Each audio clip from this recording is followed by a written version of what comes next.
রাজধানীর খুচরা বাজারে নিত্যপণ্যের দাম যেন আকাশছোঁয়া। এক হালি ডিম বিক্রি হচ্ছে 50 টাকায়, আর ডজন প্রতি 150 থেকে 155। সবজির বাজারেও পরিস্থিতি একই। শুক্রবার রাজধানীর বিভিন্ন বাজার ঘুরে এমন চিত্রই দেখা গেছে। কাঁচা পেঁপে ছাড়া 70 টাকার নিচে কোনো সবজি পাওয়া যাচ্ছে না। ব্রয়লার মুরগি কেজি প্রতি 170 থেকে 180, আর সোনালী মুরগি 300 থেকে 320 টাকায় বিক্রি হচ্ছে। বিক্রেতাদের অভিযোগ, টানা বৃষ্টি ও জলাবদ্ধতার কারণে মাঠ থেকে সবজি তুলতে পারছেন না চাষিরা। ফলে বাজারে পণ্যের সরবরাহ কমে গেছে আর দাম বেড়েছে কয়েক গুণ। বর্তমানে বাজারে পটল কেজি প্রতি 80 থেকে 100, টমেটো 150 থেকে 180, করলা 100 থেকে 120, চিচিঙ্গা 80, আর শসা, ঝিঙ্গা ও ধুন্দল 100 টাকায় বিক্রি হচ্ছে। সবচেয়ে চড়া দাম এখন কাঁচা মরিচের, প্রতি কেজি বিক্রি হচ্ছে 200 থেকে 320 টাকায়।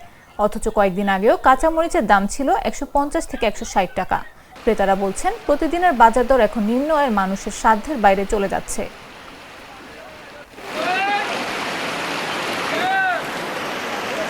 সবচেয়ে তরকারির দাম আরো বেশি, সবজির দাম অনেক বেশি।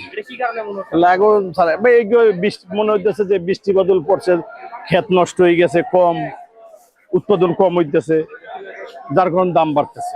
সবজি তো দাম 70 টাকা 60 টাকা, রাই যেমনি পাইতেছে হেমনি দাম নিতেছে। সব কিছুর দাম বেশি, সবের দাম। এখন কি করবো, কওয়ার তো কিছু নাই, সরকার নাই, কেউ নাই, ধরাইয়া নাই, পাকলাইয়া নাই, কেউ রাই যেমনি পায় হেমনি দাম বাড়ায় দেয়। ভাই বাজারের অবস্থা খুবই খারাপ, সবকিছুর দাম অনেক বৃদ্ধি। আপনার বেগুন তো পাচ্ছি না, বেগুনের দাম হচ্ছে 250 করে বেগুন, ওই যে গোলগুলা। আর আপনার মানে শাকসবজি সবকিছুর দাম অনেক বৃদ্ধি। বাজারের অবস্থা অনেক খারাপ। কম ভাই, গত সপ্তাহে এই সপ্তাহে অনেক কম কাস্টমার বাড়তির কারণে কাস্টমার একটু কম আসে, এত জায়গায় সুযোগ আইতে জায়গা।